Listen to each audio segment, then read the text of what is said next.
Hello guys! Ito na naman po kami ni Mama. Gumagawa siya ng balisungsong. Sa Bicol, binasuso. I don't know kung sa Tagalog ano to. Sa Tagalog. Balisungsong. Ito na yung nagawa niya. Nabalot na siya. Nabalot na. Ito. So, mamaya lulutuin na siya. Okay.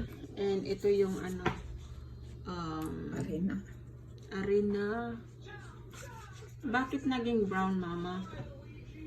Ano to, Mama? May ano pa, oh, yung bilog na kalamay, kalamay. Ano yun? Sticky rice.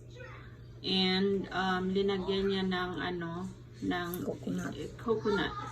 Yung real na coconut, yung coconut, or ano yun sa Bicol, Ma? Ay sa Tagalog. Ano? Kinabog. Kinabog, yeah. Kinabog. There you go.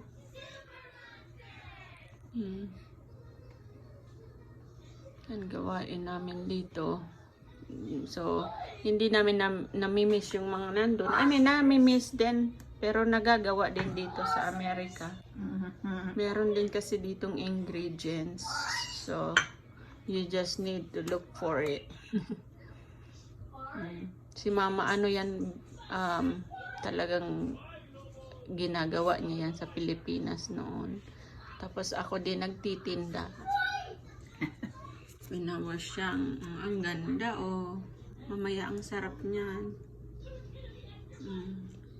Pagluto na at kakain na ako or kami, ano, papasilipan ko din kayo ng video.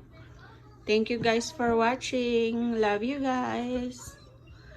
Bye. Sabay na, Mama. Bye-bye! Sinong gustong binasuso? Yung mga ano ko yan, mga anak ko, mga apo ko. Yan, gayahin ninyo para kayong maka... How old are you, Ma? 79. Mom is 79 years old and she's still Strong. making some binasuso. Bye!